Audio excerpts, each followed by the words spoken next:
march ahead. The time for words has passed. No glory without risk!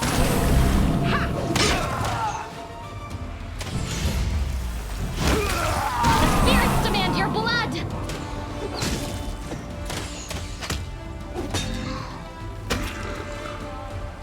Contemplate on your mistakes.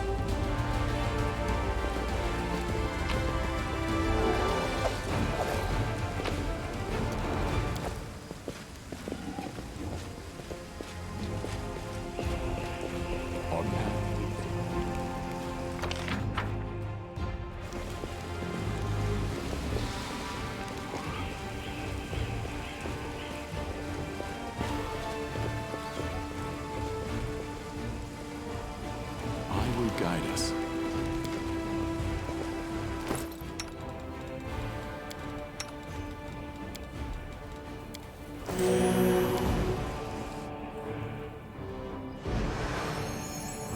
I found something. The deed is done. No time for debate. You are today's sacrifice! I saw down. We shall overcome! Whoa, Succubus. Oh, well, that's new. What can she do? Okay, Chaotic Evil, 95 HP. Major Armor Shield. Immunities. Magic Missile, Force Strike. Oh, she has a lot of abilities. I don't like that at all. The light take you! Do not hold back.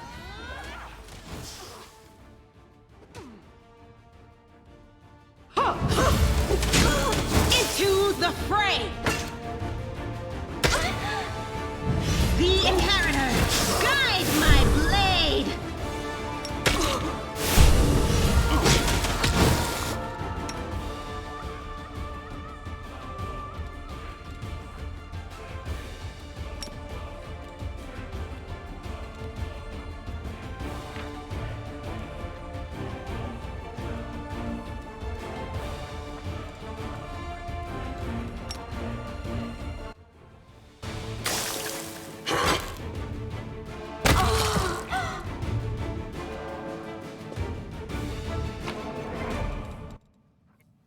Cloak. Okay, we need to identify it.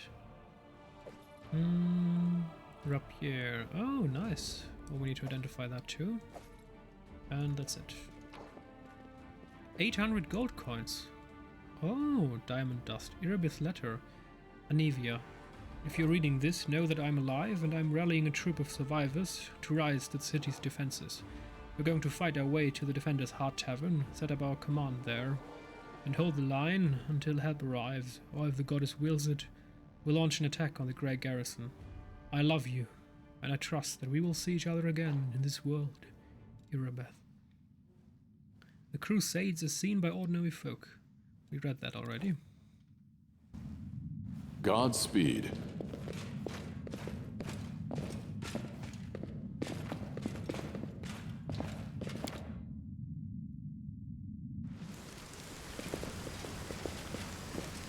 Let us press on.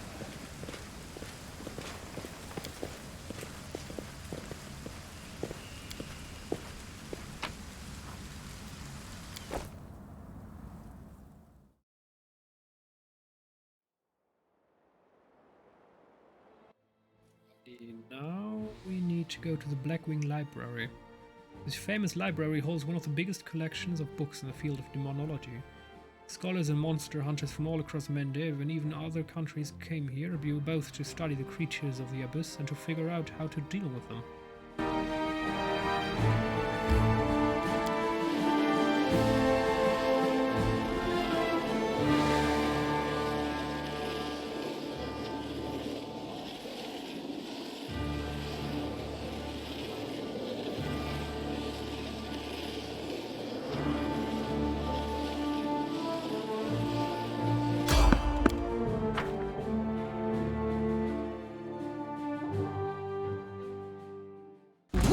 the light. They are the darkness. You should have listened to reason. Strike as one. Attack!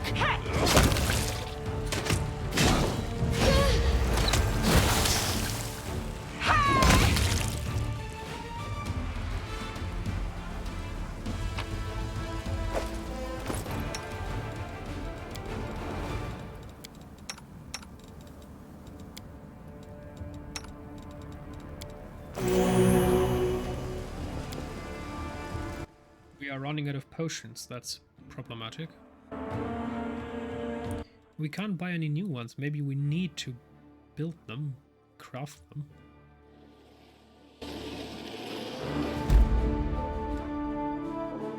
Lost bag. Sure. A bag with a torn strap lies on the ground. You can procure some reagents for creating consumable items here.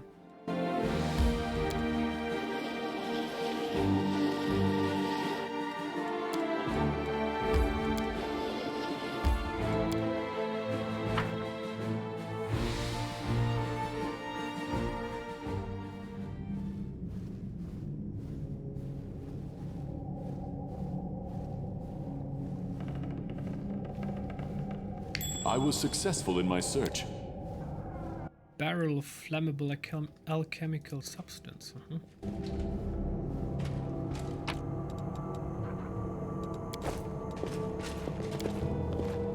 The great library of Kinabris has been ravaged and wrecked in the most barbaric way. It seems that someone took perverse pleasure in smashing lamps and furniture and tearing pages out of books. Varisian horror. When they reached the cemetery hill, the rain was pouring. In spite of the weather and the priest's weak protests, Rhaegor had no intention of stopping. If his suspicions were correct, the evil that settled in the village many years ago had to be stopped as soon as possible. The local priest whom Rhaegor and Morgra had approached for help in their quest was alarmed that these strangers were accusing someone from his flock and decided to tag along so that he could defend the innocent, should the need arise. Ascending the broken stairs leading up to the ancient crypt atop the hill, Rhaegor quietly pulled out his blade and hid it under his soaked cloak. Once the two got to the hewn stone that served as a sacrificial altar, he spotted the gravedigger. Despite the late hour and the violent storm, he was digging a shallow grave. Before Rhaegor had the time to intervene, the priest, prompted by a desire to clear the hermit of suspicion, went straight toward the massive misshapen figure. The gravedigger turned his head and, at the first sight of Rhaegor and Morgra, started moving with speed that didn't match his proportions. He leaped far forward, and the shovel cut through the cold autumn air, striking the priest's head. Pieces of skull and bloody scraps splattered forth, and the gravedigger, letting out an unintelligible roar, lunged at the outsiders. Morgra, who had already raised her hands, froze in terror. The gravedigger's gaping mouth was filled with dozens of rows of sharp, needle-like teeth, and the sorceress's weakened mind was struck by a murky stream of abhorrent blasphemy in an otherworldly tongue. Rhaegor, however, had kept his composure. Dodging to the side, he slashed the corpulent body, as if cutting open a rotten, bloated shell. With a wet smack, the gravedigger's neck and chest burst open, revealing to the mortal eyes the beast's true form, one of a foul worm whose sickening body was now gushing in coils out of the now useless human frame. The cemetery keeper was an abominable Vermelech demon, created from the souls of despicable scum that, in life, used to defile graves and disturb the deceased in the vilest of ways. After rising from the bowels of the abyss and invading Golarion, he and his kind are always drawn to places that used to excite the minds and fantasies of their progenitors. That's a very disturbing tale. Guino Pollen, notes from my travels in northern Avestan. In the knowledge that the best place to observe the effects of extraplanar energy entering our world is a region formerly known as Sarkoris, I immediately set off for that desolate land. Upon arriving in Mendev and making inquiries to find a guide who would agree to escort me to the lands bordering the world of Wound, I come up against an unexpected impediment.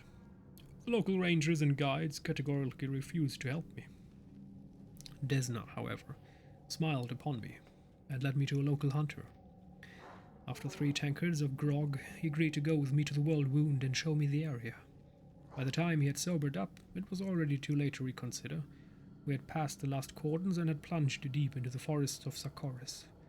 Even thousands of miles away from the planar rift itself, an attentive observer can discern the anomalies brought about by the World Wound, insignificant differences that become more and more pronounced the closer one gets. The first thing that struck me were the unnatural trees that looked as though they had all been sketched from a single exemplar, and the quality of the air changed. It tasted different, with every inhale from sulfur to caramel, from acrid salt to spoiled herring. According to the almanacs I had consulted on my journey to Mendev, one of the first signs of the World Wound's creation was towers of black smoke billowing up from the rift. The terrifying sight above the southern steppe and the tales of my guide confirmed that the effusions of ash and poisonous fumes continued to this day, although I did not expect the air to taste like one was standing between a confectioner's and a crematorium. As we journeyed on, we encountered the remains of dead livestock, dogs, and even people. Some skeletons bore the marks of demon claws, while others had clearly expired of rather more original causes. We even came across 2 perfectly mummified corpses that looked as though they had turned to stone. Skirting around a sparse and foreboding forest, we came upon a plain that was bisected by a series of unnaturally uniform hills. I would have been only too happy to study said phenomenon, but alas, after several paces, my guide was hoisted up in the air and quite literally turned inside out. After shedding my blood-soaked frock coat and the encumbrance of my souvenirs collected along the way, I hastily withdrew. Well, it happens when you go to birthplace of darkness. You get killed. Reduce person padded armor. We march ahead.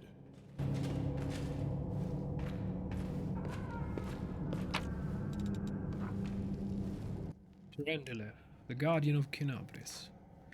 Kinabris has had no shortage of prominent figures, but both those who have long passed away and those who still reside within the city's walls. But it's safe to say that the greatest guardian there ever was, is, and will be the silver dragon Tyrendile. Among metallic dragons, the silver kind in particular has high moral standards, although, like most of their kin, they often remain indifferent to matters concerning mere mortals. They find it unbearable to watch impassively as injustice and crime are committed with impunity. Gazing down upon Golarion from above, Tyrendile has seen her share of injustice and violence, but no tragedy disturbed her peace more than Mendev's war against the World Wound. Drawn into action by her curiosity and her interest in the Crusaders that paid for others' peace with their own blood, Tyrendile swooped down from the mountains and walked among the humans, taking on their form. This world must have felt so odd to her, so different from her own. Luckily for her, Tyrendile was not the only dragon living among mortals, and the wise gold dragon Hala Zeliax became a mentor for Tyrendile and her sworn brother Zevalros, who later mysteriously disappeared from history and human memory. During her life amidst mortals, Tyrendile performed many heroic deeds. She fought terrifying abyssal spawn, kept Kinabris safe from enemy onslaught, and personally saved crusaders in need. In one such excursion, she herself fell victim to demonic taint. Onlookers reported that her shining silvery armor darkened, her eyes clouded, and her speech and movements became ruthless and crude. But so great were her spirit and determination that she achieved the impossible. She overcame the seed of evil planted in her very heart and returned to good once more. Today, Tyrendile is a living symbol of the resilience and stalwartness of Kinabris, which serves as a stronghold for crusades and humanity's bastion in the war against the demonic threat. We already had that one, right? Barrel flammable alchemical substance, yes.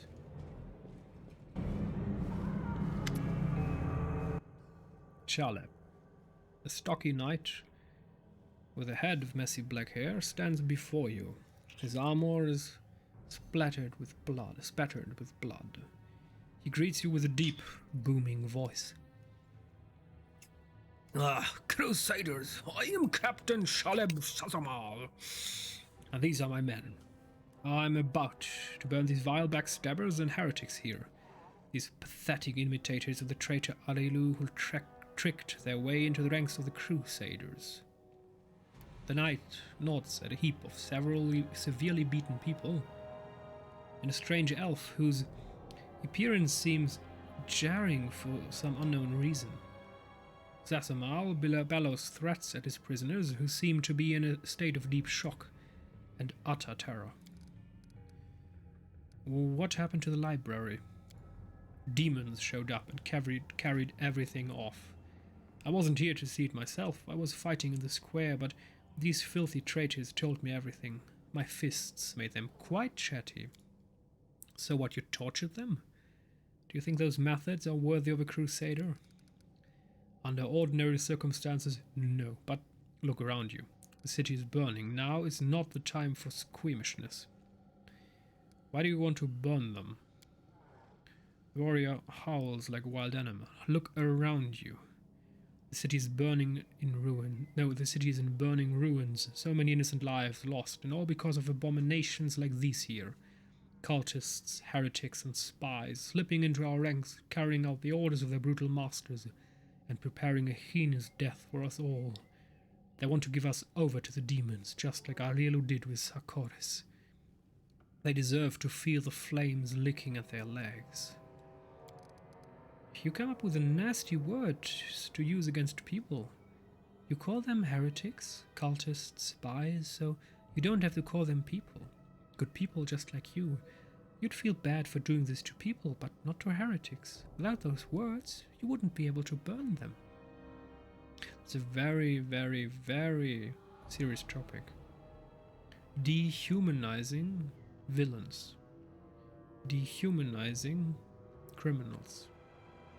That's also one of the ways how the Nazis under Hitler justified their brutal murder of innocent people. In their eyes, cripples and gays and Jews and all of the other people that Nazis deemed not worthy, in their eyes were not humans. They were below. And because of that perverted, brutal, mad way to look at other people, because of that dehumanizing, they tried to find a justification in their head so they would be okay with brutally murdering innocent people. Perception. Take a closer look at the ruthless crusader. Chaleb is talking too loudly, or while casting sidelong looks at you. You've seen similar behavioral quirks before, in liars.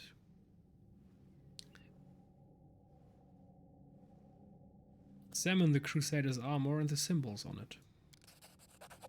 You notice that the emblems on the armor of the two silent crusaders belong to the Order of the Flaming Lance, but Jaleb's armor bears the sigil of the Order of the Sunrise Sword. Strange, then, that he introduced himself as their captain. Something's not right here.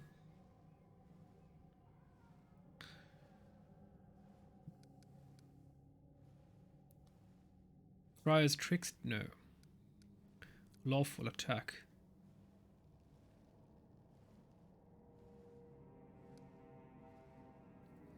Smiles politely and nod. Then suddenly punch the nearest soldier. That's right, death to traitors. I don't want to kill them. What happens if we do that?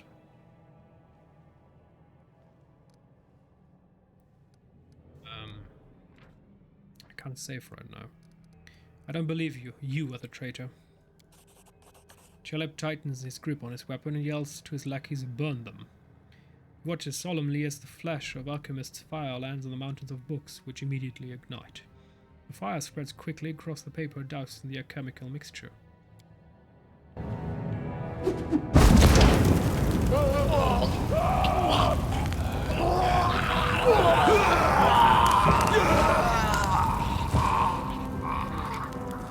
Through the roaring flames and the screaming of those burning alive, you hear a desperate cry. They lie to you. They are the traitors. The true crusaders are burning. Oh no, the storyteller, are you kidding me? Shalib looks at you in grim annoyance and spits on the floor. I thought I'd pulled one over you on you there. Too bad it didn't work out for you. You'll meet your death in the flames with the rest of the scum. My new master is the demons. Will be pleased that I wiped out another couple of crusaders. Stand with me.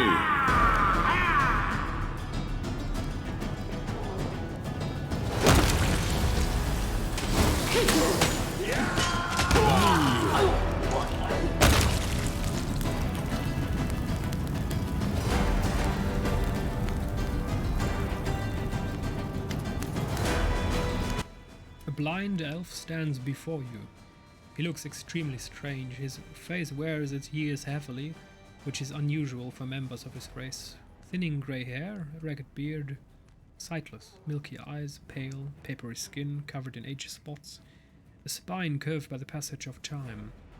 This is not how elves typically age. The youth that graces the faces of elves, even on their deathbed, has totally abandoned this decrepit specimen. That is an elf with a beard. I guess the worst can be found even among the best. A bearded elf, how very intriguing. If you please, I would like to pluck out a hair of that phenomenon manifesting on your chin. In the name of science, of course. The old elf holds out his hand in your direction, the perennial gesture of the blind, greeting you with an unexpectedly strong and calm voice. Hello, I am Storyteller, and I wish to thank my rescuers. That isn't you, if I am not mistaken. The Storyteller is a mysterious elf, traveler who arrives in Kinabris shortly before Discari attacked. The strangest part about him is not his blindness, but the fact that he looks ancient even though old age typically does not affect the appearance of elves. This enigmatic figure harbors many secrets. Who are you? The old elf frowns. I prefer people to call me Storyteller. It very accurately describes a sphere of my occupations and interests. In most of the places I have been, I am known by that name. When I was little, my mother and father used to tell me stories, but I have no one to tell me stories now. Sometimes Grandma does it in my dreams, but I always forget them in the morning. Can you tell me a story? The corners of the blind elf's mouth slowly creep upward. For you? I might have a story to tell, but perhaps it is you who has a story for me. How come you didn't burn in the fire? To tell the truth, I myself do not know. I felt the heat was so strong. I waited for the pain, but the burning, I was unscathed. The smoke nearly did finish me off, though. It may be some form of magical protection against fire, but I don't know by what means I have acquired it. Just another oddity for my collection of the inexplicable. Gloom steals across the storyteller's pensive face. I want to talk to you about something. The old elf responds with dignity and courtesy, but firmly. In thanks for my rescue, I of course will render you a service in turn, whatever it may be. However, at this point and moment, I wish to be somewhere safer than the present surroundings. My recent adventures have fatigued me greatly. I would be grateful if you could help me to a safe shelter of some kind. The stubborn set of the elf's mouth tells you that he won't change his mind. I am taking you to the Defender's Heart. Please accept my sincere thanks once again, and if I may, please don't rush. I will struggle to keep up with your young legs. No. I don't want to do that now. Temples of Iomide, Father Lorien's Guide for Neophytes. Traveler, if the road ever takes you to the outskirts of Kenablis, do not shy away from taking a few more steps and entering the city proper. Apart from the ramparts and the fortifications that stand, unshaken, barring the path of humanity's foes, and the noble orders that keep their watch against the forces of evil, Kenablis holds a treasure of a different sort. In days of old, the fire and the upheaval of the Second Crusade became the site or the first and the most crucial of the ward stones, sacred obelisks, that have the power to avert a demonic scourge, no matter how accursed it may be. No evil creature can pass betwixt two such stones that now stand along the edge of the world wound and shelter the peace of all Golarion. Even vile demonic magics are powerless against them, for the abyss cannot cross the unseen curtain of the ward stones. Should you arrive at the right time, and be virtuous and respectful toward those who guard the ward stone, you shall be granted the great honor of sharing in one of the rituals that support the magical strength of that holiest obelisk. This artifact, and the spells invested in it, are most sacred, for every ward stone was raised by the herald of Iomide himself. The closest of her servants, one who is selflessly devout to the Inheritor's cause and the Crusader's great mission. And even if you cannot reach the ward stone, do honor Iomide's splendor in one of Kinabri's churches, and pay thus your respects to the humankind's protector and the sacrifices made by the Crusaders for the good of all world. I would like to... sense something. Full plate. Oh, hello there. Coal Iron Masterwork Heavy Mace. Okay. Our path leads on. Loot. That is quite a discovery. Keen Edge of Truth. Recollections and admonitions of an Inquisitor of Asmodeus. The demon lords whose names are known to mortals number no more than a few dozen. Okay. Blah. I don't care about evil people. Of course I do. Oh. Oh, that was a big mistake. Okay, loot. Without a shadow of a doubt. We're going to read this, but not now. And how to make money during the war against demons. Okay. Arcane knowledge. What is this? The bookcase is full of text describing demons and methods of fighting them. Regrettably, all this knowledge wasn't enough to save Kenabris from the spawn of the abyss. And knowledge arcana. What else do we have? Some monstrously large demonic blade fell upon the library, splitting the ruins in two. Yeah, already. Yes, possible that Discari himself was the one. Keep your wits about Okay, you. please get here. Don't go through the fire. Don't go through the fire. I always did what was right. You loot the Therefore I other became people. righteous. Oh, we Doesn't mean can't. Whatever I do now becomes right because Okay. I am righteous. Please get here. And now we're going to open this door.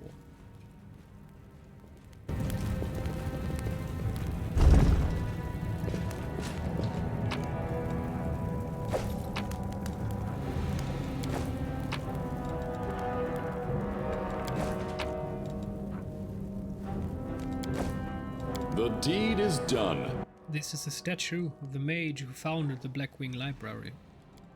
He cut the wing of a demon known as a rock and hung it above the entrance. Okay, we need to give everyone a health potion since I just sent them all to go through the fire. Even though I'm not willing to take full responsibility for that, since the AI is just... I mean, the pathfinding was just ridiculous. Why would the AI ever go willingly through fire? It's just beyond stupid. Use. Perfect. Okay, before we teleport back to where we came from, we have to dive... Wait, where can't I leave this? Am I not allowed to leave this? I don't like that. I want to leave this area, but apparently we can't.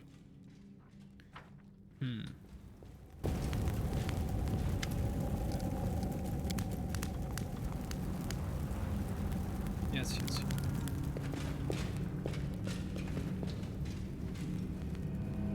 Is he our only way out? Why can't I leave here? Let us press on. There's no way to exit this. That's problematic.